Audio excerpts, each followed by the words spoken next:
Hello, dear students. Important topic that is RTI and PIL. RTI, Right to Information Act, and PIL stands for Public Interest Litigation. First, let us focus on RTI Act. So, in generally, this RTI is the right to information. It is an act which helps all Indian citizens to seek information from public authorities. So these public authorities, that means which are the public authorities where we can seek for information. They are central, state, local government, parliament, judiciary, police, etc. These are the public authorities where Indian citizens can seek for information under the Right to Information Act. Okay, so this you can see under Right to Information Act, citizen can ask a question to seek information, take copies of official documents, and also inspect government work and its progress. This RT has helped all the citizen to aware of the functioning of the government machinery. That is why this right is very important for every citizen. Okay, now let's look at the introduction part of the RTI Act. Right to Information Act. Introduction. Right to information is a fundamental right. ಇದು ನಮ್ಮ ಮೂಲಭೂತ ಹಕ್ಕುಗಳಲ್ಲಿ ಒಂದಾಗಿದೆ. And around 70 states in the world have enacted right to information laws. Information kept under the custody of public institutions is public information.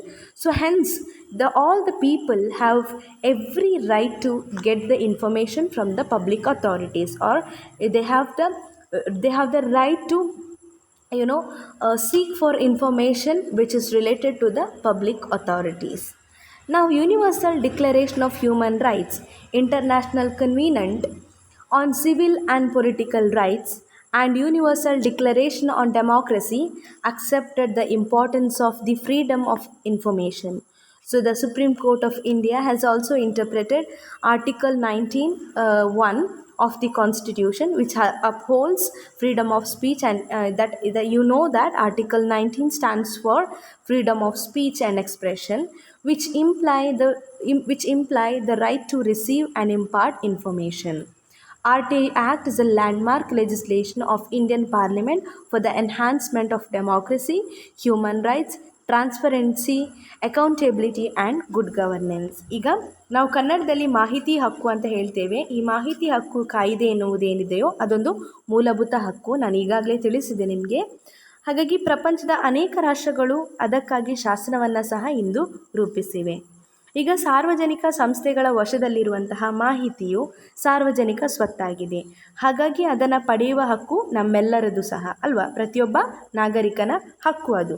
ಹಾಗಾಗಿ ಮಾನವ ಹಕ್ಕುಗಳ ಜಾಗತಿಕ ಘೋಷಣೆ, ನಾಗರಿಕ ಮತ್ತು ರಾಜಕೀಯ ಹಕ್ಕುಗಳ ಅಂತಾರಾಷ್ಟ್ರೀಯ ಒಪ್ಪಂದ ಮತ್ತು ಪ್ರಜಾಪ್ರಭುತ್ವದ ಬಗೆಗಿನ ವಿಶ್ವಘೋಷಣೆ ಮುಂತಾದವುಗಳು ಮಾಹಿತಿ ಹಕ್ಕಿನ ಮಹತ್ವವನ್ನು ಒಪ್ಪಿಕೊಂಡಿವೆ. ಯಾವುದೆಲ್ಲ? ಮಾನವ ಹಕ್ಕುಗಳ ಜಾಗತಿಕ ಘೋಷಣೆ, ನಾಗರಿಕ ಮತ್ತು ರಾಜಕೀಯ ಹಕ್ಕುಗಳ ಅಂತಾರಾಷ್ಟ್ರೀಯ ಒಪ್ಪಂದ ಮತ್ತು ಪ್ರಜಾಪ್ರಭುತ್ವದ ಬಗೆಗಿನ ಘೋಷಣೆ ಮುಂತಾದವುಗಳು ಮಾಹಿತಿ ಹಕ್ಕಿನ ಮಹತ್ವವನ್ನು ಒಪ್ಪಿಕೊಂಡಿವೆ. ನಮ್ಮ ಭಾರತದ ಸರ್ವೋಚ್ಚ ನ್ಯಾಯಾಲಯವು ಕೂಡ ಸಂವಿಧಾನದ ವಿಧಿ 19(1) ಪ್ರತಿಪಾದಿಸಲ್ಪಟ್ಟ, ಅಂದರೆ 19(1) ನಿಮಗೆ ಗೊತ್ತಿರುವ ಹಾಗೆ ವಾಕ್ ಮತ್ತು ಅಭಿವ್ಯಕ್ತಿ ಸ್ವಾತಂತ್ರ್ಯವನ್ನು ಎತ್ತಿ ಹಿಡಿದಿದೆ ಮತ್ತು ಜನರ ವಾಕ್ ಮತ್ತು ಅಭಿವೃದ್ಧಿ ಸ್ವಾತಂತ್ರ್ಯಕ್ಕೆ ಇಂಪಾರ್ಟೆನ್ಸನ್ನು ನಮ್ಮ ಪ್ರಜಾಪ್ರಭುತ್ವ ಸಿಸ್ಟಮಲ್ಲಿ ಕೊಟ್ಟಿರುವುದನ್ನು ನೀವು ಕಾಣಿರ್ತೀರ. ಹಾಗಾಗಿ ಅದರಂತೆ ಪ್ರತಿಯೊಬ್ಬರಿಗೂ ಸಹ ಮಾಹಿತಿಯನ್ನು ಪಡೆಯುವ ಮತ್ತು ಮಾಹಿತಿಯನ್ನು ತಿಳಿಸುವ ಹಕ್ಕಿದೆ. ಭಾರತದ ಸಂಸತ್ತು ರೂಪಿಸಿದ ಮಾಹಿತಿ ಹಕ್ಕು ಶಾಸನ ಏನಿದೆಯೋ ಅದು ಪ್ರಜಾಪ್ರಭುತ್ವ ಆಗಿರಬಹುದು, ಮಾನವ ಹಕ್ಕು ಆಗಿರಬಹುದು, ಆಡಳಿತದ ಉತ್ತರದಾಯಿತ್ವ, ಪಾರದರ್ಶಕತೆ ಮತ್ತು ಉತ್ತಮ ಆಡಳಿತದ ಬೆಳವಣಿಗೆಗೆ ಸಹಕಾರಿಯಾಗ್ತದೆ. ಇದು ಸರಕಾರದಲ್ಲಿ ಯಾವುದೆಲ್ಲ ಸರಕಾರದಲ್ಲಿ ಶಾಸನ ಪ್ರಜಾಪ್ರಭುತ್ವ ಮಾನವ ಹಕ್ಕು, ಆಡಳಿತದ ಉತ್ತರದಾಯಿತ್ವ, ಪಾರದರ್ಶಕತೆ ಮತ್ತು ಉತ್ತಮ ಆಡಳಿತದ ಬೆಳವಣಿಗೆಗೆ ಈ ಮಾಹಿತಿ ಹಕ್ಕು ಪ್ರಮುಖ ಪಾತ್ರವನ್ನು ನಿರ್ವಹಿಸ್ತದೆ. ಅಷ್ಟೇ ಅಲ್ಲದೆ ಅದು ಸಹಕಾರಿಯೂ ಕೂಡ ಹೌದು. ಈಗ ನಾವು ಮಾಹಿತಿ ಹಕ್ಕಿನ ಅರ್ಥವನ್ನು ತಿಳಿದುಕೊಳ್ಳುವ. The meaning of RTI. Right to information is an essential right of every person. The free to flow information and idea lies at the heart of the existence and continuation of democracy. Different terms have been used for this right, that is freedom of information, access to information, and also it is known as right to know. Okay, ಮಾಹಿತಿ ಹಕ್ಕು ಎನ್ನುವಂಥದ್ದು ಪ್ರತಿಯೊಬ್ಬ ಮನುಷ್ಯನಿಗೂ ಸಹ ಅಗತ್ಯವಾಗಿರುವಂಥ ಒಂದು ಅಂಶವಾಗಿದೆ. ಈ ಮಾಹಿತಿ ಮತ್ತು ಅಭಿಪ್ರಾಯಗಳ ಮೂಲಕ, ಮಾಹಿತಿ ಅಂದರೆ ಇನ್ಫಾರ್ಮೇಷನ್, ಮತ್ತು ತಮ್ಮ ಅಭಿಪ್ರಾಯಗಳನ್ನು, ತಮ್ಮ ಒಪಿನಿಯನ್ಸ್ಗಳನ್ನು ಮುಕ್ತವಾಗಿ ಒಂದು ತಿಳಿಸುವಂತಹ ಅಥವಾ ವ್ಯಕ್ತಪಡಿಸುವಂತಹ ಅಧಿಕಾರ ನಮಗೆ ಪ್ರಜಾಪ್ರಭುತ್ವದಲ್ಲಿದ್ದು ಅದು ಪ್ರಜಾಪ್ರಭುತ್ವದ ಮೂಲಾಧಾರವಾಗಿದೆ. ಇಂದು ಈ ಕಾನೂನು ಲಕ್ಷಾಂತರ ಹೃದಯಗಳನ್ನು ಉದ್ದೀಪನಗೊಳಿಸುವುದಷ್ಟೇ ಅಲ್ಲದೆ ಸಾವಿರಾರು ಜನರಿಗೆ ನ್ಯಾಯವನ್ನು ಒದಗಿಸುವಲ್ಲಿ ಪ್ರಮುಖ ಪಾತ್ರವನ್ನು ವಹಿಸುತ್ತಾ ಇವೆ. ಈ ಹಕ್ಕು ಏನಿದೆಯೋ ಅದು ಮಾಹಿತಿ ಸ್ವಾತಂತ್ರ್ಯ, ಮಾಹಿತಿಯ ಈ ಹಕ್ಕನ್ನು ಯಾವುದೆಲ್ಲ ಹೆಸರುಗಳಿಂದ ಕರೀತಾರೆ.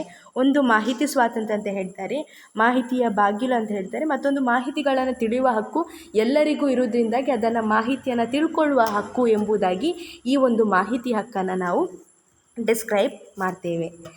ಈಗ ನೆಕ್ಸ್ಟಲ್ಲಿ ನೋಡೋದಾದರೆ RTI ಇನ್ಕ್ಲೂಡ್ಸ್ 3 ಇಂಪಾರ್ಟೆಂಟ್ ಪ್ರಿನ್ಸಿಪಲ್ಸ್. ಈ RTIನ ತತ್ವಗಳು ಯಾವುದ್ಯಾವುದು? ಒಂದನೇದಾಗಿ the first one, the right of the public to request access to information concerning their governments activities. ಅಂದರೆ ಸರಕಾರದ ಚಟುವಟಿಕೆಗಳೇನಿದೆಯೋ ಅವುಗಳಿಗೆ ಸಂಬಂಧಿಸಿದಂತೆ ಮಾಹಿತಿಯನ್ನು ಪಡೆಯಲು ಸಾರ್ವಜನಿಕರು ಮನವಿ ಸಲ್ಲಿಸುವ ಹಕ್ಕು. Okay, the next one, the corresponding duty of the government to meet a request accept wear the extensions apply. ನಿಷೇಧಿಸಲ್ಪಟ್ಟ ವಿಷಯಗಳ ಹೊರತಾಗಿ ಜನರಿಗೆ ಏನು ಮಾಡಬೇಕು? ಸರಕಾರ ಉಳಿದ ಎಲ್ಲ ಮಾಹಿತಿಗಳನ್ನು, ಮನವಿಗಳನ್ನು ಪುರಸ್ಕರಿಸುವಂತಹ ಸರಕಾರದ ಕರ್ತವ್ಯ. ಜನರಿಗೆ ನೀಡಬೇಕಾದ ಮಾಹಿತಿಗಳನ್ನು ನೀಡಿ ಮತ್ತು ಜನರು ಸಲ್ಲಿಸುವಂತಹ ಮನವಿಗಳನ್ನು ಏನು ಮಾಡುವಂಥದ್ದು?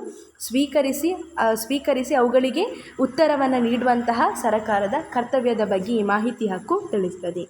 Even if there is absence of a request, the government has the supplementary duty to provide certain key information proactively.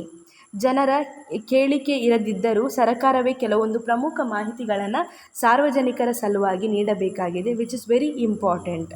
ಇದು ಅವರ ಹಕ್ಕು ಕೂಡ ಹೌದು ಮತ್ತು ಅವರು ಅದನ್ನು ತಿಳ್ಕೊಳ್ಳಲೇಬೇಕು ಎನ್ನುವಂತಹ ಒಂದು ದೃಷ್ಟಿಯಿಂದ ಏನು ಮಾಡಬೇಕು? ಸರಕಾರ ತನ್ನಿಂದ ಎಷ್ಟು ಮಾಹಿತಿಗಳನ್ನು ಒದಗಿಸಲಾಗ್ತದೆಯೋ ಜನರಿಗೆ ಅಷ್ಟು ಮಾಹಿತಿಯನ್ನು ಜನರಿಗೆ ಒದಗಿಸಬೇಕೆಂಬುದೇ ಈ ಒಂದು ಕಾಯ್ದೆಯನ್ನು ಕರ್ತವ್ಯವಾಗಿದೆ ಅಥವಾ ಕಾಯ್ದೆಯೇ ತಿಳಿಸುತ್ತದೆ. ಈಗ ಬ್ಯಾಕ್ಗ್ರೌಂಡ್ ನೋಡೋದಾದರೆ, ಇನ್ 1948 the UN General Assembly adopted the Universal Declaration of Human Rights, which guarantees freedom of opinion and expression. According to it, everyone has the right to freedom of opinion, expression. This right includes freedom to hold opinions without interference and to seek, receive, and impart information and ideas through any media and regardless of frontiers. The International Covenant on Civil and Political Rights was adopted by the General Assembly in 1966. ಏನು ಮಾಡ್ತದೆ ಅಂದರೆ, ವಿಶ್ವಸಂಸ್ಥೆಯಲ್ಲಿ ಇದನ್ನು ಯಾವಾಗ adapt ಮಾಡಲಾಯಿತು? ವಿಶ್ವಸಂಸ್ಥೆಯ ಸಾಮಾನ್ಯ ಸಭೆಯಲ್ಲಿ 1948 ಮಾನವ ಹಕ್ಕುಗಳ ಜಾಗತಿಕ ಘೋಷಣೆಯನ್ನು ಹೊರಡಿಸಿದ್ದು. ಅದೇನು ಮಾಡ್ತದೆ ಅಂದರೆ ಜನರ ಅಭಿಪ್ರಾಯ ಮತ್ತು ಅಭಿವ್ಯಕ್ತಿ ಸ್ವಾತಂತ್ರ್ಯವನ್ನು ಪ್ರತಿಪಾದಿಸ್ತದೆ. ಅದರಂತೆ ಪ್ರತಿಯೊಬ್ಬನಿಗೂ ಸಹ ಅಭಿಪ್ರಾಯವನ್ನು ಹೊಂದುವ ಮತ್ತು ವ್ಯಕ್ತಪಡಿಸುವ ಸ್ವಾತಂತ್ರ್ಯವಿದ್ದು, ಅದೇ ರೀತಿ ಸೀಮಾಂತೀತವಾಗಿ ಯಾವುದೇ ಮಾಧ್ಯಮಗಳ ಮೂಲಕ ಜನರು ಮಾಹಿತಿಗಳನ್ನು ಮತ್ತು ಅಭಿಪ್ರಾಯಗಳನ್ನು ಕೇಳುವ ಮತ್ತು ಪಡೆದುಕೊಳ್ಳುವ ಮತ್ತು ತಮ್ಮ ಅಭಿಪ್ರಾಯಗಳನ್ನು ವ್ಯಕ್ತಪಡಿಸುವ ಸ್ವಾತಂತ್ರ್ಯವೂ ಸಹ ಇದರಲ್ಲಿ ಒಳಗೊಂಡಿದೆ. ಅಷ್ಟೇ ಅಲ್ಲದೆ ವಿಶ್ವಸಂಸ್ಥೆಯ ಸಾಮಾನ್ಯ ಸಭೆ 1966 ನಾಗರಿಕ ಮತ್ತು ರಾಜಕೀಯ ಒಡಂಬಡಿಕೆಯನ್ನು ಸಹ ಕೂಡ ರೂಪಿಸಿದೆ. ಇನ್ನು ಈ ಒಡಂಬಡಿಕೆ ಏನನ್ನೆಲ್ಲ ಇನ್ಕ್ಲೂಡ್ ಮಾಡಿವೆ, ಏನನ್ನೆಲ್ಲ ಗ್ಯಾರಂಟಿ ಮಾಡ್ತವೆ? ಒಂದನೇದಾಗಿ, every one shall have the right to freedom of opinion. ಪ್ರತಿಯೊಬ್ಬನಿಗೂ ಅಭಿಪ್ರಾಯವನ್ನು ವ್ಯಕ್ತಪಡಿಸುವಂತಹ ಸ್ವಾತಂತ್ರ್ಯದ ಹಕ್ಕಿದೆ ಎಂದು ತಿಳಿಸ್ತದೆ. The second one, every one shall have the right to freedom of expression. This right shall include the freedom to seek, receive and impart information of all kinds regardless of frontiers, either orally, in writing or in print, in the form of art or through any media of his choice. ಅಂದರೆ ಪ್ರತಿಯೊಬ್ಬನಿಗೂ ಸಹ ಅಭಿವ್ಯಕ್ತಿ ಸ್ವಾತಂತ್ರ್ಯದ ಹಕ್ಕಿದೆ. ಇದರ ಜೊತೆಗೆ ವ್ಯಕ್ತಿ ಏನು ಮಾಡ್ಬೋದಂದರೆ ತನ್ನ ಆಯ್ಕೆಯ ಮಾಧ್ಯಮದ ಮೂಲಕ ಯಾವುದೇ ಭೌಗೋಳಿಕ ಗಡಿ ಇಲ್ಲದೆ ಮೌಖಿಕವಾಗಿ, ಲಿಖಿತವಾಗಿ ಅಥವಾ ಮುದ್ರಣದ ಮೂಲಕ, ಮಾಧ್ಯಮದ ಮೂಲಕ ಮಾಹಿತಿಯನ್ನು ಕೇಳುವ, ಪಡೆಯುವ ಮತ್ತು ಮಾಹಿತಿಯನ್ನು ಕೊಡುವ exercise of the rights carries with it special duties and responsibilities. It may therefore be subject to certain restrictions, but these shall only be such as are provided by law and are necessary. ಏನು ಮಾಡುವಂಥದ್ದು, ಈ ಹಕ್ಕಿನ ಚಲಾವಣೆಯಲ್ಲಿ ಕೆಲವು ವಿಶೇಷ ಕರ್ತವ್ಯಗಳು ಮತ್ತು ಹೊಣೆಗಾರಿಕೆಯು ಸೇರಿವೆ. ಹಾಗಾಗಿ ಅದು ಕೆಲವು ನಿರ್ಬಂಧನೆಗಳಿಗೂ ಸಹ ಒಳಪಡಬಹುದು. ಆದರೆ ಈ ನಿರ್ಬಂಧನೆಗಳು ಆಯಾ ದೇಶದ ಕಾನೂನಿನ ಪರಿಮಿತಿಯೊಳಗಡೆ ಮತ್ತು ಅವುಗಳ ಅಗತ್ಯಕ್ಕೆ ಅನುಸಾರವಾಗಿ ಇರುತ್ತವೆ. ಈಗ ಇನ್ 1993 the UN commission on human rights established the office of UN special reporter and freedom of opinion and expression. ಏನಾಯ್ತಂದರೆ ವಿಶ್ವಸಂಸ್ಥೆಯ ಮಾನವ ಹಕ್ಕುಗಳ ಆಯೋಗ 1993ರಲ್ಲಿ ಅಭಿಪ್ರಾಯ ಮತ್ತು ಅಭಿವ್ಯಕ್ತಿ ಸ್ವಾತಂತ್ರ್ಯದ ಬಗ್ಗೆ ಒಮ್ಮತವು ಮೂಡಿಸಲು ವಿಶೇಷ ಕಚೇರಿಯನ್ನು ಸ್ಥಾಪಿಸಿತು. ಹೀಗಾಗಿ ಮಾಹಿತಿ ಹಕ್ಕಿನ ಬಗ್ಗೆ ಕಾಯ್ದೆಗಳು ಅಸ್ತಿತ್ವದಲ್ಲಿದ್ದರೂ ಸಹ ಏನಾಗ್ತದೆ ಅಂದರೆ ಕಳೆದ 10 ವರ್ಷಗಳಲ್ಲಿ ಹಲವಾರು ದೇಶಗಳು ಹೆಚ್ಚು ಪಾರದರ್ಶಕವಾಗಲು ಮತ್ತು ಮಾಹಿತಿಯನ್ನು ಪಡೆಯುವ ಶಾಸನ ರೂಪಿಸಲು ಒದ್ದಾಡುತ್ತಿವೆ. ಈಗ ಪಶ್ಚಿಮ ಯುರೋಪ್ನಲ್ಲಿ, ಜರ್ಮನಿ ಮತ್ತು ಸ್ವಿಟ್ಜರ್ಲ್ಯಾಂಡ್ನಲ್ಲಿ ಇನ್ನೂ ಆ ಬಗ್ಗೆ ಕಾಯ್ದೆಯನ್ನು ರೂಪಿಸಿಲ್ಲ.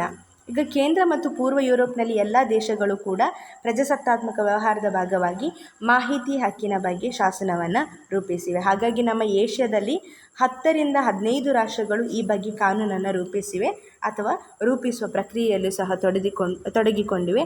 ಅದೇ ರೀತಿ ನಮ್ಮ ಭಾರತದಲ್ಲಿ ಯಾವಾಗ ಅದನ್ನು ರೂಪಿಸಲಾಯಿತು ಅಂದರೆ 2005ರಲ್ಲಿ ಅದನ್ನು ರೂಪಿಸಲಾಯಿತು. ನಾವೀಗ ಫಸ್ಟ್ ರೈಟ್ ಟು ಇನ್ಫಾರ್ಮೇಷನ್ ಆ್ಯಕ್ಟ್ನ ಮಹತ್ವವನ್ನು ತಿಳಿದುಕೊಳ್ಳುವ. See, the right to information allows individuals and groups to protect their rights. It guards against abuse, mismanagement and conduct by public authorities. ಅಂದರೆ ಈ importance of right to information act, the first one, ಈ ಹಕ್ಕು ಏನು ಮಾಡ್ತದೆ ಅಂದರೆ ವ್ಯಕ್ತಿಗಳಿಗೆ ಅಥವಾ ನಮಗೆ ಮತ್ತು ಸಂಘಟನೆಗಳಿಗೆ ಇರುವಂತಹ ಆರ್ಗನೈಸೇಷನ್ಸ್ಗಳಿಗೆ ತಮ್ಮ ಇತರ ಹಕ್ಕುಗಳನ್ನು ಮತ್ತು ಸ್ವಾತಂತ್ರ್ಯವನ್ನು ರಕ್ಷಿಸಲು ಸಹಕಾರಿಯಾಗಿವೆ. ಇನ್ನು ಸಾರ್ವಜನಿಕ ಅಧಿಕಾರಿಗಳಿಂದ ಆಡಳಿತದ ಬಗೆಗಿನ ದಾಖಲೆಗಳನ್ನು ಪಡೆಯುವ ಮೂಲಕ ಆಡಳಿತದಲ್ಲಿ ಅಕ್ರಮಗಳು, ಅದಕ್ಷತೆ ಮತ್ತು ಭ್ರಷ್ಟಾಚಾರ, ಅಧಿಕಾರದ ದುರುಪಯೋಗ, ಸಾರ್ವಜನಿಕ ಲೆಕ್ಕತಂತ್ರದಲ್ಲಿನ ವಂಚನೆಗಳಿಂದ ರಕ್ಷಣೆಯನ್ನು ಪಡೆಯಬಹುದು. Okay, next one, right to information also allows government officials to serve the people. Information belongs to the people or public. ಗೌರ್ಮೆಂಟಲ್ಲಿರುವಂತಹ ವಿಷಯಗಳು, ಇನ್ಫಾರ್ಮೇಷನ್, ಮಾಹಿತಿಗಳೇನಿದೆ ಅದು ಜನರಿಗೆ ಸೇರಬೇಕಾದ್ದು. ಹಾಗಾಗಿ ಅದನ್ನು ಯಾವುದೇ ರೀತಿಯಲ್ಲಿ ಸರ್ಕಾರ ಮಾಹಿತಿಯನ್ನು ನೀಡದೆ ಜನರಿಂದ ಮುಚ್ಚಿಡುವ ಸಾಧ್ಯತೆಗಳು ಇಲ್ಲಿ ಬಹಳ ಕಡಿಮೆ. ಹಾಗಾಗಿ ಮಾಹಿತಿ ಹಕ್ಕು ಏನು ಮಾಡ್ತದೆ, ಜನರಿಗೆ ಸರ್ಕಾರದಿಂದ ಯಾವ ರೀತಿಯಲ್ಲಿ ಮಾಹಿತಿಯನ್ನು ನೀಡಬೇಕು, ಹೇಗೆ ಯಾವ ಮಾಹಿತಿಯನ್ನು ನೀಡಬೇಕು, ಯಾವ ರೀತಿ ನೀಡಬೇಕು ಎಂಬುದರ ಬಗ್ಗೆ ಕಾನ್ಷಿಯಸ್ ಆಗಿ ಈ ರೈಟ್ ಟು ಇನ್ಫಾರ್ಮೇಷನ್ ಆ್ಯಕ್ಟನ್ನು ಜಾರಿಗೆ ತಂದು ಪ್ರತಿಯೊಬ್ಬ ಜನರಿಗೂ ಸಹ, ಪ್ರತಿಯೊಬ್ಬ ನಾಗರಿಕರಿಗೂ ಸಹ ಗೌರ್ಮೆಂಟಿಂದ ಯಾವುದೆಲ್ಲ ವಿಷಯಗಳನ್ನು ತಿಳ್ಕೊಳ್ಬೇಕು ಅವುಗಳನ್ನೆಲ್ಲ ಜನರಿಗೆ ಮುಟ್ಟಿಸುವಂತಹ ಕರ್ತವ್ಯ ಅದು ಗೌರ್ಮೆಂಟಿದು. ಹಾಗಾಗಿ ಗೌರ್ಮೆಂಟ್ ಈ ಜವಾಬ್ದಾರಿಯನ್ನು ಹೊಂದಿದ್ದು ಪ್ರತಿಯೊಂದು ವಿಷಯದ ಬಗ್ಗೆ, ಪ್ರತಿಯೊಂದು ಮಾಹಿತಿ, ಕಾನೂನುಗಳ ಬಗ್ಗೆ ಅಥವಾ ಪಾಲಿಸೀಸ್ಗಳ ಬಗ್ಗೆ ಗೌರ್ಮೆಂಟ್ ಟೈಮಿಗೆ ಜನರಿಗೆ ಮಾಹಿತಿಯನ್ನು ನೀಡ್ತಾ ಇರಬೇಕು ಎಂಬುದೇ ಈ ಒಂದು ಹಕ್ಕಿನ ಆಶಯವಾಗಿದೆ, ಈ ಒಂದು ಕಾಯ್ದೆಯ ಆಶಯವಾಗಿದೆ. Okay, so right to information also allows government officials to serve the people. Information belongs to the people and not to the state or government. Officials do not create information for their own benefit, but for the benefit of the public whom they serve duties. ಈಗ ಮಾಹಿತಿ ಹಕ್ಕು ಎನ್ನುವಂಥದ್ದು ಸರ್ಕಾರಿ ನೌಕರರಿಗೆ ಜನರ ಸೇವೆ ಮಾಡಲು ಅನುವು ಮಾಡಿಕೊಡ್ತದೆ. ಅಂದರೆ ಸರ್ಕಾರಿ ನೌಕರರು ಅಂದರೆ ಗೌರ್ಮೆಂಟಿನವರು ಜನರ ಸೇವೆ ಮಾಡಬೇಕೆನ್ನುವಂತಹ ಒಂದು ಆಶಯವನ್ನು ಹೊಂದಿರುವಂತಹ ಒಂದು ಕಾಯ್ದೆ ಅಥವಾ ಕಾನೂನು. ಈಗ ಆಡಳಿತದಲ್ಲಿ ಮಾಹಿತಿಯು ಜನರಿಗೆ ಮೀಸಲಾಗಿದೆ. ಹಾಗಾಗಿ ಜನರಿಗೆ ದಂತಹ ಮಾಹಿತಿಯನ್ನು ಜನರಿಗೆ ಸರಕಾರ ತಲುಪಿಸುವಂತೆ ಮಾಡಬೇಕೇ ವಿನಃ ಅದು ರಾಜ್ಯದಲ್ಲಿ ಅಥವಾ ಸರಕಾರಕ್ಕೆ ಅಲ್ಲ. ಅಧಿಕಾರಿಗಳು ಮಾಹಿತಿಗಳನ್ನು ಜನರ ಅನುಕೂಲಕ್ಕಾಗಿ ಸೃಷ್ಟಿಸುತ್ತಾರೆ ವಿನಃ ತಮ್ಮ ಸ್ವಂತ ಲಾಭಕ್ಕಾಗಿ ಅಲ್ಲ. ಹಾಗಾಗಿ ಏನು ಮಾಡಬೇಕು, ಇರುವಂತಹ ಮಾಹಿತಿಯನ್ನು ಸಾರ್ವಜನಿಕ ನೌಕರರಿಂದ, ಸಾರ್ವಜನಿಕ ಹಣದಿಂದ, ಸಾರ್ವಜನಿಕ ಒಳಿತಿಗಾಗಿಯೇ ಸೃಷ್ಟಿಸಲ್ಪಟ್ಟಿರುತ್ತಾರೆ. ಹಾಗಾಗಿ ಆ ಮಾಹಿತಿಯನ್ನು ಸಾರ್ವಜನಿಕರಿಂದ ಗುಟ್ಟಾಗಿ ಇಡಬಾರದು. ಬದಲಾಗಿ ಏನು ಮಾಡಬೇಕು, ಆ ಮಾಹಿತಿಯನ್ನು ಟೈಮಿಗೆ ಸರಕಾರಗಳು ಜನರಿಗೆ ನೀಡುವಂತಹ ಜವಾಬ್ದಾರಿಯನ್ನು ಹೊಂದಿವೆ. The next one, democracy is based on democratic participation and understanding. Right to information is the key to strengthening participatory democracy and good governance. Access to information can empower the poor and the weaker section of the society to demand and get information about government policies and activities. As I already mentioned, ಪ್ರಜಾಪ್ರಭುತ್ವ ಎನ್ನುವಂಥದ್ದು ಸಾರ್ವಜನಿಕ ಪಾಲ್ಗೊಳ್ಳುವಿಕೆ ಬೇಕು ಮತ್ತು ಅದನ್ನು ಅರ್ಥೈಸುವುದರ ಆಧಾರದ ಮೇಲೆ ನಿಂತಿದೆ. ಇನ್ನು ಮಾಹಿತಿ ಹಕ್ಕು ಉತ್ತಮ ಆಡಳಿತ ಮತ್ತು ಪಾಲುದಾರಿಕ ಪ್ರಜಾಪ್ರಭುತ್ವವನ್ನು ಒಂದು ಬಲಪಡಿಸುವಂತಹ ಸಾಧನವಾಗಿದೆ. ಇದು ಸಮಾಜದ ಬಡವರು ಮತ್ತು ದುರ್ಬಲ ವರ್ಗದವರಿಗೆ ಸರಕಾರದ ನೀತಿ ಆಗಿರ್ಬೋದು, ಧೋರಣೆ ಆಗಿರ್ಬೋದು ತಿಳಿಸಲು ಸಹಕಾರಿಯಾಗ್ತದೆ. ಅಷ್ಟೇ ಅಲ್ಲದೆ ಈ ಮಾಹಿತಿ ಹಕ್ಕುಗಳು ಸಾರ್ವಜನಿಕ ದಾಖಲೆಗಳನ್ನು ರಕ್ಷಿಸುವಲ್ಲೂ ಸಹಕಾರಿಯಾಗಿದೆ. ಇದು ಸರ್ಕಾರವನ್ನು ಹೆಚ್ಚು ಹೊಣೆಗಾರಿಕೆ ಮತ್ತು ಏನು ಮಾಡ್ತದೆ, ಪರಿಣಾಮಕಾರಿಯಾಗಿ ಕೆಲಸ ಮಾಡುವಂತೆ ಪ್ರೇರೇಪಿಸ್ತದೆ. ಅಷ್ಟೇ ಅಲ್ಲದೆ ಗೌರ್ಮೆಂಟ್ನಲ್ಲಿ ಇರುವಂತಹ ಪಾಲಿಸೀಸ್ಗಳ ಬಗ್ಗೆ ಆಗಿರ್ಬೋದು, ಗೌರ್ಮೆಂಟ್ನ ಚಟುವಟಿಕೆಗಳಾಗಿರಬಹುದು, ಆ ಎಲ್ಲ ಪಾಲಿಸೀಸ್ ಮತ್ತು ಚಟುವಟಿಕೆಗಳ ಬಗ್ಗೆ ಜನರಿಗೆ ಟೈಮ್ಗೆ ಮಾಹಿತಿಯನ್ನು ನೀಡುವಂತಹ ಜವಾಬ್ದಾರಿ ನಮ್ಮ ಸರ್ಕಾರದ್ದು. Right to Information Act 2005. So the Right to Information Act is a law enacted by the Parliament of India to provide for setting out the practical regime of right to information for citizen. The act applies to all the states and union territories of India except state of Jammu and Kashmir, which is covered under state level law. Under the provisions of the act, any citizen may request information from a public authority which is requires to reply expeditiously or within 30 days. The act also requires every public authority to computerize their records for wide dissemination and proactively publish certain categories of information so that a citizen need minimum recourse to request for information formally. So this act, RTI Act, which was passed by the Parliament on 15th July 2005, is a revolutionary law which empowers the people to get an effective mechanism to solve some of the problems of their lives. ಈಗ ಈ ಭಾರತ ಸಂಸತ್ತು ರೂಪಿಸಿದ ಮಾಹಿತಿ ಹಕ್ಕು ಕಾಯ್ದೆ ಸರ್ಕಾರದ ಕಾರ್ಯಗಳ ಬಗ್ಗೆ, ತೀರ್ಮಾನಗಳ ಬಗ್ಗೆ ಜನರಿಗೆ ತಿಳುವಳಿಕೆಯನ್ನು ನೀಡುವಂಥ ಉತ್ತಮ ಸಾಧನ. ಇದು ಸಾವಿರಾರು ಜನರಿಗೆ ನ್ಯಾಯ ದೊರಕಿಸಿಕೊಟ್ಟಿವೆ. ಭಾರತದ ಈ ಅಧಿನಿಯಮ ಜಮ್ಮು ಕಾಶ್ಮೀರ ಹೊರತಾಗಿ ದೇಶದ ಎಲ್ಲ ರಾಜ್ಯಗಳಿಗೆ ಕೇಂದ್ರಾಡಳಿತ ಪ್ರದೇಶ ಅನ್ವಯವಾಗ್ತದೆ. ಜಮ್ಮು ಕಾಶ್ಮೀರ ತನ್ನ ರಾಜ್ಯದ ಕಾನೂನು ವ್ಯಾಪ್ತಿಯಲ್ಲಿ ಬರುತ್ತದೆ. ಈ ಅಧಿನಿಯಮದ ಪ್ರಕಾರ ಏನಾಗಿದೆ ಅಂದರೆ, ಯಾವುದೇ ನಾಗರಿಕ ಸಾರ್ವಜನಿಕ ಅಧಿಕಾರಿಗಳಿಂದ ಮಾಹಿತಿ ಕೇಳಬಹುದು. ಅದಕ್ಕೆ ಅವರು 30 ದಿನದ ಒಳಗೆ ಏನು ಮಾಡಬೇಕು, ಉತ್ತರಿಸಲೇಬೇಕಾಗ್ತದೆ. ಭಾರತದಲ್ಲಿ ರಾಷ್ಟ್ರಮಟ್ಟದ ಮಾಹಿತಿ ಹಕ್ಕಿನ ಕಾನೂನನ್ನು 2005ರಲ್ಲಿ ಜಾರಿಗೆ ತರಲಾಗ್ತದೆ. ಅಕ್ಟೋಬರ್ 12ರಂದು ಪೂರ್ಣ ಪ್ರಮಾಣದಲ್ಲಿ ಅನುಷ್ಠಾನಕ್ಕೆ ಬಂದಿರ್ತದೆ. ಇದೊಂದು ಕ್ರಾಂತಿಕಾರಿ ಕಾನೂನು. ಯಾಕೆ ಬಂದಿದೆ ಅಂದರೆ, ಜನರು ತಮ್ಮ ಸಮಸ್ಯೆಗಳನ್ನು ಪರಿಹರಿಸಿಕೊಳ್ಳುವುದಕ್ಕಾಗಿ. ಈ ಕಾಯ್ದೆ ಅಧಿಕಾರಿಗಳು ಎಲ್ಲ ದಾಖಲೆಗಳನ್ನು ನಿರ್ವಹಿಸತಕ್ಕದ್ದು ಮತ್ತು ಸಾಧ್ಯವಾದಷ್ಟು ದಾಖಲೆಗಳನ್ನು ಗಣಕೀಕರಣಗೊಳಿಸುವಂಥದ್ದು. ಓಕೆ, ಇದನ್ನು ಯಾವಾಗ ಜಾರಿಗೆ ತರಲಾಯಿತು? 15 June 2005ರಂದು. Next one,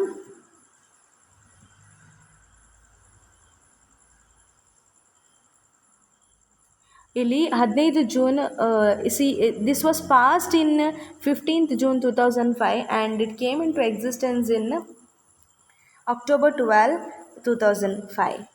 So the objectives of RTI, the introductory statement of the Act indicates the amount of power given to the people through this Act. The Right to Information Act starts with these words: an act provide for setting out a practical regime of right to information for citizens to secure access to information under the control of public authorities. It declares its objectives as to promote transparency and accountability in the working of every public authority. So the act envisages the constitution of a Central Information Commission and State Information Commission for the supervision and implementation of the RTI Act.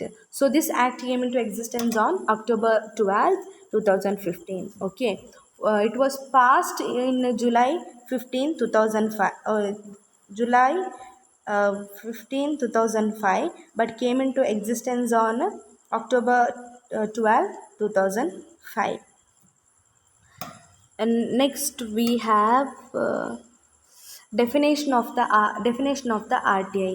See, the Act has defined the right to information as including the right to inspect works, documents, records, take notes, extracts or certify copies of document of materials, take certified samples of materials, obtain information in the form of printout, diskettes, floppies, video cassettes or any other electronic mode or through printouts.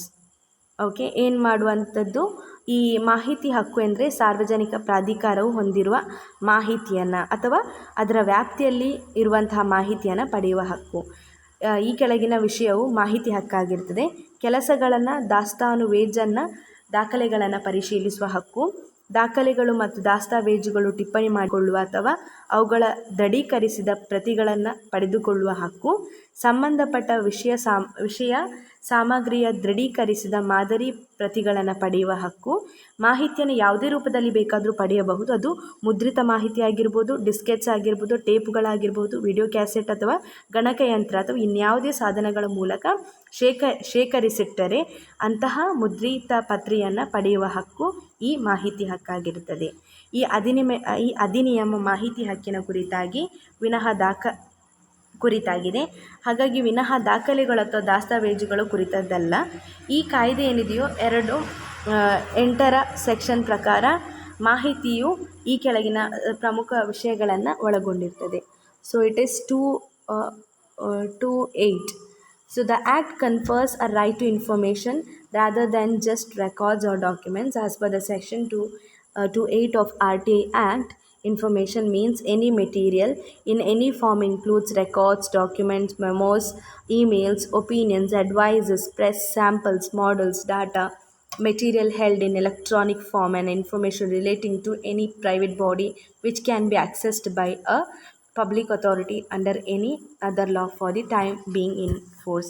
ದಾಖಲೆಗಳು, ದಾಸ್ತಾವೇಜುಗಳು, ಮೆಮೊಗಳು, ಇಮೇಲ್ಸ್ಗಳು, ಅಭಿಪ್ರಾಯ, ಸಲಹೆ, ಪತ್ರಿಕಾ ಹೇಳಿಕೆ, ಸುತ್ತೋಲೆ, ಆದೇಶಗಳು, log ಬುಕ್ಗಳು, ಕರಾರುಗಳು, ವರದಿ, ಕಾಗದ ಪತ್ರ, ನಮೂನೆ, ಮಾದರಿ, ಯಾವುದೇ ವಿದ್ಯುನ್ಮಾನ ರೂಪದಲ್ಲಿ ಹೊಂದಿರುವ ದತ್ತಾಂಶ, ಕಾನೂನಿನ ಚೌಕಟ್ಟಿನೊಳಗೆ ಮತ್ತು ಸಾರ್ವಜನಿಕ ಅಧಿಕಾರಿಗಳಿಗೆ ಪ್ರವೇಶ ಇರುವ ಖಾಸಗಿ ಸಂಸ್ಥೆಗಳ ಮಾಹಿತಿಗಳು. ಎಲ್ಲ ಮಾಹಿತಿಗಳು ಜನರಿಗೆ ಟೈಮ್ ಟು ಟೈಮ್ ತಲುಪುವ ಅಥವಾ ಜನರಿಗೆ ತಿಳ್ಕೊಳ್ಳುವಂಥ ಹಕ್ಕುಗಳು ಇದಾಗಿವೆ.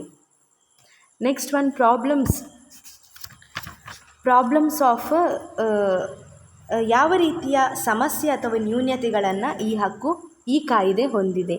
The first one, there is lack of awareness and preparedness among officials about their roles and duties regarding RTI.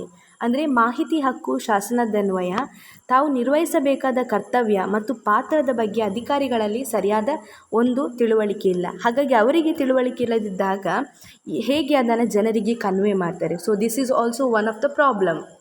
Now there is the non-availability of PIOS and internal appellate authorities. ಅನುಷ್ಠಾನ ಮಾಡುವ ಸಿಬ್ಬಂದಿಗಳಲ್ಲಿ ಪಾರದರ್ಶಕತೆ ಮತ್ತು ಪ್ರಾಮಾಣಿಕತೆಯ ಕೊರತೆ ಇರುವುದರಿಂದ ನಾವು ಥಿಂಕ್ ಮಾಡಬೇಕು ಅದನ್ನು ಹೀಗೆ ಇರೋದ್ರಿಂದಾಗಿ ಈ ಜನರಿಗೆ ಯಾವ ರೀತಿಯ ಒಂದು ಇನ್ಫಾರ್ಮೇಷನನ್ನು ಮಾಹಿತಿಯನ್ನು ಎಷ್ಟು ಒಂದು ಪರಿಣಾಮಕಾರಿಯಾಗಿ ನೀಡಬಹುದು ಎಂಬುದು ಒಂದು ದೊಡ್ಡ ಪ್ರಶ್ನೆಯಾಗಿರ್ತದೆ. The next one, there as the attitude of resistance and refusal to accept applications. ಮಾಹಿತಿ ಅಧಿಕಾರಿಗಳು ಅಥವಾ ಅಪೀಲು ಪ್ರಾಧಿಕಾರದ ಅಧಿಕಾರಗಳ ಲಭ್ಯತೆಯ ಕೊರತೆ ಇದೆ. ಮಾಹಿತಿ ಬಯಸುವ ವ್ಯಕ್ತಿಗಳು ಕಚೇರಿಗೆ ತೆರಳಿದಾಗ ಏನು ಮಾಡ್ತಾರೆ, ಕೆಲವೊಮ್ಮೆ ವೈಯಕ್ತಿಕವಾಗಿ ಭೇಟಿಯಾಗಲು ಅಧಿಕಾರಿಗಳು ಸಿಗುವುದಿಲ್ಲ. ಅಂದರೆ ಕೆಲವೊಂದು ಸಲ ನೆಗ್ಲೆಕ್ಟ್ ಮಾಡುವಂಥದ್ದನ್ನು ನಾವು ಕಾಣ್ತೇವೆ. ಸೊ ಇದು ಸಹ ಒಂದು ರೀತಿಯ ನ್ಯೂನ್ಯತೆ ಅಂತ ಹೇಳಬಹುದು. ಯಾವುದದು? ಸರ್ಕಾರಿ ಗೌರ್ಮೆಂಟ್, ನಮ್ಮ ಗೌರ್ಮೆಂಟ್ ಇದು. There is non-availability of data based with government departments from which to source the information requested. See, ಕೆಲವು ಅಧಿಕಾರಿಗಳು ಮನವಿಗಳನ್ನು ತಿರಸ್ಕರಿಸುವ ಅಥವಾ ತೆಗೆದುಕೊಳ್ಳಲು ನಿರಾಕರಿಸುವ ಮನೋಭಾವವನ್ನು ಹೊಂದಿರ್ತಾರೆ. ಹಾಗಾಗಿ ಇಂತಹ ಒಂದು ರೈಟ್ ಜನರಿಗೆ ಅದು ಉಪಯೋಗ ಆಗದೆ, ಕೆಲವೊಮ್ಮೆ ಉಪಯೋಗ ಆಗದೇ ಇರುವಂತಹ ಸಂದರ್ಭಗಳೇ ಜಾಸ್ತಿ ಆಗಿರ್ತದೆ. Next one, there is also the lack of adequate resources for proper implementation of RTI. ಅಂದರೆ ಮಾಹಿತಿ ಹಕ್ಕನ್ನು ಸೂಕ್ತವಾಗಿ ಪರಿಣಾಮಕಾರಿಯಾಗಿ ಜಾರಿಗೊಳಿಸಲು ಸಂಪನ್ಮೂಲದ ಕೊರತೆ ಇರುವುದರಿಂದಾಗಿ ಹೆಚ್ಚಾಗಿ ಏನಾಗ್ತದೆ, ಈ ಹಕ್ಕು ಜನರು ಹೆಚ್ಚಿನ ಮಟ್ಟದಲ್ಲಿ ಎಂಜಾಯ್ ಮಾಡಲು ಅವಕಾಶಗಳು ಇರುವುದಿಲ್ಲ. Next one, several instances of harassment and threat have come to light which are faced by citizens who try to file information request. ಸಾರ್ವಜನಿಕ ಮಾಹಿತಿ ಅಧಿಕಾರಿಗಳು ಕೆಲವು ವೇಳೆ ನಿಗದಿತ ಶುಲ್ಕಕ್ಕಿಂತ ಹೆಚ್ಚು ಶುಲ್ಕವನ್ನು ವಸೂಲಿ ಮಾಡ್ತಾರೆ. ಇದು ಸಹ ಒಂದು ರೀತಿಯ ನ್ಯೂನ್ಯತೆ ಅಂತ ಹೇಳ್ಬೋದು ಇದರಲ್ಲಿ ಕಾಣಬರುವಂಥ ಸಮಸ್ಯೆಗಳಿಗೆ. ಅಷ್ಟೇ ಅಲ್ಲದೆ ಮಾಹಿತಿ ಕೇಳುವ ನಾಗರಿಕರು ಯಾರು ಇರ್ತಾರೋ ಅಧಿಕಾರಿಗಳಿಗೆ ಬೆದರಿಕೆ ಹಾಕಿದ ಮತ್ತು ಕಿರುಕುಳ ನೀಡಿದ ಉದಾಹರಣೆಗಳು ಬೆಳಕಿಗೆ ಬಂದಿರುವಂಥದ್ದನ್ನು ನಾವು ಕಾಣ್ತೇವೆ. ಅಂದರೆ ಕೇವಲ ಇಲ್ಲಿ ನಾಗರಿಕರಿಗೆ ಮಾತ್ರ ಅಲ್ಲ ಇದರಿಂದ problems, even the workers of employees of government also faces some of the problems in this. Okay, so let's move on to the next topic, that is public interest litigation. So meaning of PIL, public interest litigation. Public interest litigation is a right given to members of the public to maintain an action for any violation of constitutional provision of breach of public duty. It is a method of judicial redressal of public complaint. Usually, public interest litigation is meant for the enforcement of fundamental or other legal right of the people who are weak socially and economically. So, this public interest litigation is litigation for the protection of the public interest. So, in PIL, public interest litigation, the right to file suit is given to a member of the public or maybe non-governmental organization, an institution or an individual. So we can see this, ಕನ್ನಡದಲ್ಲಿ ನಾವು ಸಾರ್ವಜನಿಕ ಹಿತಾಸಕ್ತಿ ಮೊಕದ್ದಮೆ ಅಂತ ಹೇಳ್ತೇವೆ. ಅಂದರೆ ಸಾರ್ವಜನಿಕರ ಹಿತಾಸಕ್ತಿಯನ್ನು ಸಂರಕ್ಷಿಸಲು ನಡೆಸುವಂತಹ ಮೊಕದ್ದಮೆ ಅಥವಾ ಒಂದು ಕಾನೂನು ಹೋರಾಟ. ಈ ಸಾರ್ವಜನಿಕ ಹಿತಾಸಕ್ತಿ ಮೊಕದ್ದಮೆಯಲ್ಲಿ ಸಾರ್ವಜನಿಕ ಸಮೂಹದ ಸದಸ್ಯನಿಗೆ ಅಥವಾ ಸರ್ಕಾರೇತರ ಸಂಘಟನೆಗೆ ಅಥವಾ ಸಂಸ್ಥೆಗೆ ಅಥವಾ ಯಾವುದೇ ಸಾಮಾನ್ಯ ವ್ಯಕ್ತಿಗೆ ನ್ಯಾಯಾಲಯದಲ್ಲಿ ಕೇಸೊಂದನ್ನು ದಾಖಲಿಸುವ ಹಕ್ಕು ಇರ್ತದೆ. ಹೀಗೆ ಸಂವಿಧಾನಿಕವಾಗಿ ಅಥವಾ ಕಾನೂನಾತ್ಮಕವಾಗಿ ನಿಗದಿಸಲ್ಪಟ್ಟಿರುವಂತಹ ಸಾರ್ವಜನಿಕ ಹುದ್ದೆಗೆ ಸಂಬಂಧಿಸಿದ ಕರ್ತವ್ಯಗಳನ್ನು ಅಥವಾ ಹೊಣೆಗಾರಿಕೆಗಳನ್ನು ಉಲ್ಲಂಘಿಸಿರುವ ಸಂದರ್ಭದಲ್ಲಿ ಆ ಕುರಿತಂತೆ ಕಾನೂನನ್ನು ಎತ್ತಿ ಹಿಡಿಯಲು ದೇಶದ ಪ್ರತಿಯೊಬ್ಬನಿಗೂ ಸಹ ನೀಡಿರುವ ಹಕ್ಕನ್ನೇ ನಾವು PIL, ಪಬ್ಲಿಕ್ ಇಂಟ್ರೆಸ್ಟ್ ಲಿಟಿಗೇಷನ್ ಎಂದು ಕರೆಯುತ್ತೇವೆ.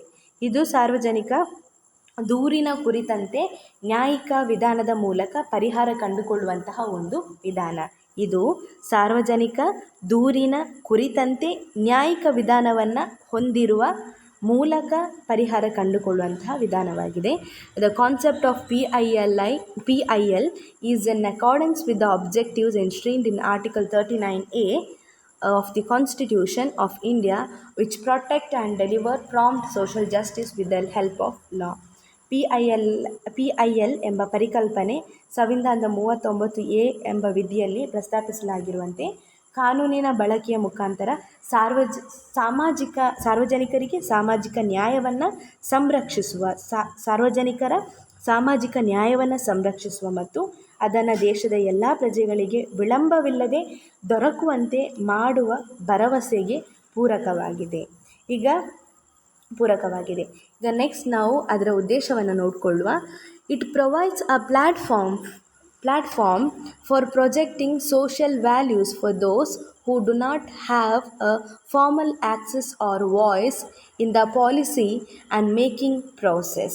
ಅಂದರೆ ಔಪಚಾರಿಕ ನೀತಿ ನಿರೂಪಣಾ ಪ್ರಕ್ರಿಯೆಯಲ್ಲಿ ಯಾವುದೇ ಧ್ವನಿಯನ್ನು ಹೊಂದಿರದವರಿಗೆ ಸಾರ್ವಜನಿಕ ಮೌಲ್ಯಗಳನ್ನು ಎತ್ತಿ ಹಿಡಿಯಲು ಈ PIL ಅವಕಾಶ ನೀಡುತ್ತದೆ. Next one, public interest litigation ಎನ್ನುವಂಥದ್ದು it helps judicial intervention in the cases wear the rules R not complete ಕಂಪ್ಲೈಡ್ with due to indifference, ಅಂದರೆ ಅಲಕ್ಷ್ಯದಿಂದಾಗಿ ಒಂದು ವೇಳೆ ನಿಯಮಗಳನ್ನು ಅನುಸರಣೆ ಮಾಡದೇ ಇದ್ದ ಪ್ರಸಂಗಗಳಲ್ಲಿ ನ್ಯಾಯಿಕ ಮಧ್ಯಪ್ರವೇಶಕ್ಕೆ ಈ PIL ಅವಕಾಶ ಮಾಡಿಕೊಡ್ತದೆ. Next one, PIL ensures public participation in judicial review of administrative action.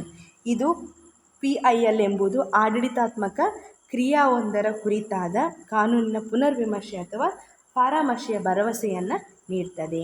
The next one, PIL ensures availability of justice which makes it democratic and effective in protecting public interest. It is an interest which concerns the public in general. ಸಾರ್ವಜನಿಕ ಹಿತಾಸಕ್ತಿಯನ್ನು ಕಾಪಾಡುವಲ್ಲಿ ಅಷ್ಟೇ ಅಲ್ಲದೆ ಪ್ರಜಾಸತ್ತಾತ್ಮಕ ವ್ಯವಸ್ಥೆಯು ಪರಿಣಾಮಕಾರಿಯಾಗಿರುವಂತೆ ಮಾಡುವಲ್ಲಿ ನಮಗೆ ನ್ಯಾಯ ದೊರಕಿಸಿಕೊಡುವಲ್ಲಿ ಪ್ರಮುಖ ಪಾತ್ರವನ್ನು ವಹಿಸುವಂತಹ ಒಂದು ಪ್ರಮುಖ ಕಾನೂನು ಹೋರಾಟವಾಗಿದೆ. It concern with the welfare and rights of the community R class. ಅಂದರೆ ಈ ಸಾರ್ವಜನಿಕ ಹಿತಾಸಕ್ತಿ ಮೊಕದ್ದಮೆ ಎನ್ನುವಂಥದ್ದು ಸಮುದಾಯ ಅಥವಾ ಸಾಮಾಜಿಕ ವರ್ಗವೊಂದರ ಹಕ್ಕುಗಳನ್ನಾಗಿರಬಹುದು, ಕಲ್ಯಾಣವನ್ನು ಕಾಯುವ ವಿಸ್ತೃತ ಗುರಿಯನ್ನು ಹೊಂದಿರುವಂಥದ್ದು ಆಗಿವೆ. ಉದಾಹರಣೆಗೆ ಜೀತದಾಳುಗಳ ಹಿತಾಸಕ್ತಿ ಸಂರಕ್ಷಣೆ ಆಗಿರಬಹುದು. ಯಾವುದರಲ್ಲೆಲ್ಲ ಕಾನೂನು ಹೋರಾಟ ಆಗ್ತದೆ ಇದನ್ನು ಬಳಸಿಕೊಂಡು ಒಂದು ಜೀತದಾಳುಗಳ ಹಿತಾಸಕ್ತಿ ಸಂರಕ್ಷಣೆ, ಹಂಗಾಮಿ ಶ್ರಮಿಕರ ಶೋಷಣೆಯ ನಿವಾರಣೆ, ಪರಿಸರ ಮಾಲಿನ್ಯ ತಡೆಗಟ್ಟುವಂಥದ್ದು, SC ST ಮತ್ತು OBC ವರ್ಗಗಳಿಗೆ ಸೇರಿದವರಿಗೆ ನೀಡುವ ಹಿಂಸೆಯ ತಡೆಗಟ್ಟುವುದು, ಆಹಾರದಲ್ಲಿ ಕಲಬೆರಕೆ ತಡೆಗಟ್ಟುವುದು ಇತ್ಯಾದಿ ಇಂತಹ ವಿಷಯಗಳ ಕುರಿತಂತೆ ಈ ಹಿಂದೆ PILಯನ್ನು ಬಳಕೆ ಮಾಡಲಾಗಿದೆ, ಇನ್ನೂ ಸಹ ಬಳಕೆ ಮಾಡಬಹುದು. Next one, procedure for filing PIL. Any public spirited person can file a PIL.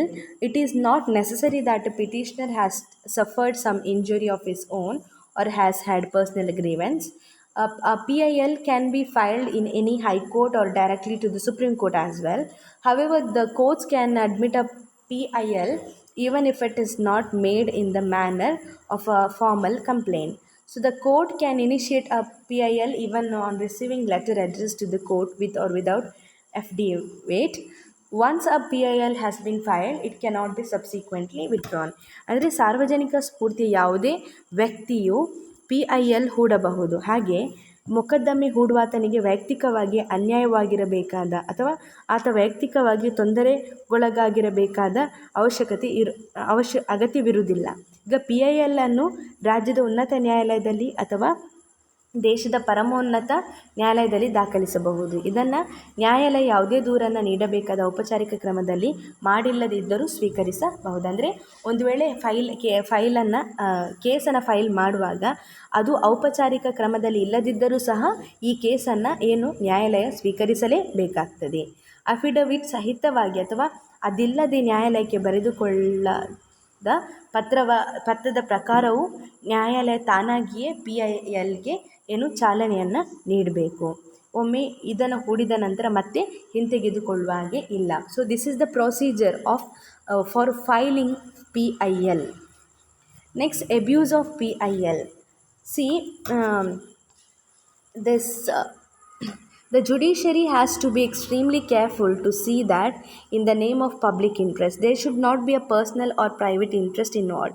The Supreme Court must not allow the process to be abused. Over the years, PIL has generated into private interest litigation, political interest litigation and also publicity interest litigation. So ನ್ಯಾಯಾಂಗವು PIL ಅನ್ನು ಒಪ್ಪಿಕೊಳ್ಳುವಾಗ ಅದರಲ್ಲಿ ಯಾವುದೇ ವ್ಯಕ್ತಿಗತ ಅಥವಾ ಖಾಸಗಿ ಆಸಕ್ತಿಗಳು ಒಳಗೊಂಡಿಲ್ಲವೆಂಬುದನ್ನು ಖಚಿತಪಡಿಸಿಕೊಳ್ಬೇಕು. ಇಂತಹ ಮೊಕದ್ದಮೆಯ ಪ್ರಕ್ರಿಯೆಯು ಕಾಲಾಂತರದಲ್ಲಿ ದುರ್ಬಳಕೆಯಾಗದಂತೆ ಏನು ಮಾಡಬೇಕಂದ್ರೆ ಸುಪ್ರೀಂ ಕೋರ್ಟ್ ನೋಡಿಕೊಳ್ಬೇಕು. ಅಂದರೆ PIL ಎಂಬುದು ಕ್ರಮೇಣ ಖಾಸಗಿ ಆಸಕ್ತಿಯ ಮೊಕದ್ದಮೆಯಾಗಿ, ರಾಜಕೀಯ ಆಸಕ್ತಿಯ ಮೊಕದ್ದಮೆಯಾಗಿ ಅಥವಾ ಕೇವಲ ಪ್ರಚಾರದ ಆಸಕ್ತಿಯ ಮೊಕದ್ದಮೆಯಾಗಿ ಪರ್ಯಾವಸನಗೊಳ್ಳದಂತೆ ನ್ಯಾಯಾಲಯ ಎಚ್ಚರಿಕೆಯ ಕ್ರಮವನ್ನು ವಹಿಸಬೇಕು. ನಾವು to prevent the abuse of the process of ರೆಸಾರ್ಟಿಂಗ್ to PILI, to prevent ಅಂದರೆ PILನ ದುರ್ಬಳಕೆಯನ್ನು ತಡೆಗಟ್ಟುವ ಕ್ರಮಗಳು. Measures to prevent abuse of PILI. Measures to prevent the abuse of PILI ಅಂದರೆ PILನ್ನು ದುರ್ಬಳಕೆ ಮಾಡುವಲ್ಲಿ ತಡೆಗಟ್ಟುವ ಕ್ರಮಗಳು ಯಾವುದು? So to prevent the abuse of the process of resorting PIL, the court should provide for procedural guidelines in their rules. ಏನು ಮಾಡುವಂಥದ್ದು? PILನ ದುರ್ಬಳಕೆಯನ್ನು ತಡೆಗಟ್ಟಲು ನ್ಯಾಯಾಲಯ ಅದಕ್ಕೆ ಸಂಬಂಧಪಟ್ಟಂತೆ ಪ್ರೊಸೀಜರಲ್ ವೈಧಾನಿಕ ಮಾರ್ಗದರ್ಶನದಲ್ಲಿ ಸೂಕ್ತ ನಿಯಮಗಳನ್ನು ಸೇರಿಸಬೇಕು. So these rules should allow the legal practitioners, public institutions, NGOs are registered as non-profit organizations, legal aid clinics to be considered eligible to apply. ಅಂದರೆ ಇಂತಹ ನಿಯಮಗಳು ನ್ಯಾಯವಾದಿಗಳನ್ನು, ಸಾರ್ವಜನಿಕ ಸಂಸ್ಥೆಗಳನ್ನು, ಲಾಭೋದ್ದೇಶ ರಹಿತ ಸಂಘಟನೆಗಳನ್ನು, ಕಾನೂನು ಸಹಾಯ ನೀಡುವ ಸಂಸ್ಥೆಗಳನ್ನು ಇಂತಹ ಮೊಕದ್ದಮೆ ಹೂಡಲು ಅರ್ಹರೆಂದು ನಿಗದಿಸಬೇಕು. And the applicant should also give in detail the impact of the PIL in maintaining human rights of a group of community. ಈಗ ಇಂತಹ ಮೊಕದ್ದಮೆ ಹೂಡುವಾತ PILನ ಪರಿಣಾಮವಾಗಿ ಯಾವುದೇ ಮಾನವ ಸಮುದಾಯದ ಮಾನವ ಹಕ್ಕುಗಳ ಉಲ್ಲಂಘನೆಯಾಗದಂತೆ ಭರವಸೆ ನೀಡಬೇಕು ಅಥವಾ ಆ ಸಂಬಂಧವಾದ ಸರಿಯಾದ ಮಾಹಿತಿಯನ್ನು ನೀಡಬೇಕು. Next one, The next one, PIL must also be screened to prevent too many litigations. Previously, litigation should be made punishable. ಅಂದರೆ PIL ಹೂಡುವಾತ ಹಲವು ಅಂತಹ ಮೊಕದ್ದಮೆಗಳಿಗೆ ಅವಕಾಶವಾಗದಂತೆ ಹಾಕಬೇಕು. ತೀರಾ ಕ್ಷುಲ್ಲಕವಾದ ಮೊಕದ್ದಮೆಗಳನ್ನು ಹೂಡುವಾಗ ಆ ಕುರಿತು ದೂರುದಾರರಿಗೆ ಸೂಕ್ತ ಶಿಕ್ಷೆಯು ದೊರಕುವಂತಿರಬೇಕು. ಇದರಿಂದ PIL ಹೂಡುವವರು ಬಹಳ ಜಾಗರೂಕವಾಗಿರಬೇಕು. And this will make the people filing PIL responsible and accountable. So it is a remedy which is available to many citizens at a cheaper cost, but it should not be used by an litigants as a means to file personal complaints. PIL ಎಂಬುವಂಥದ್ದು ಸಾಮಾನ್ಯವಾಗಿ ಕಡಿಮೆ ಖರ್ಚಿನ ದರವಾಗಿರುವ ಕಾರಣ ಯಾವುದೇ ವ್ಯಕ್ತಿ ತನ್ನ ವೈಯಕ್ತಿಕ ದೂರನ್ನು ಸಾರ್ವಜನಿಕ ದೂರಾಗಿ ದಾಖಲಿಸುವ ಪ್ರಯತ್ನ ಮಾಡದಂತೆ ನೋಡಿಕೊಳ್ಬೇಕು. So this is about PIL. So these both are important topics you have to focus for your exams. If you have any doubts regarding this, you can contact me. Thank you, dear students.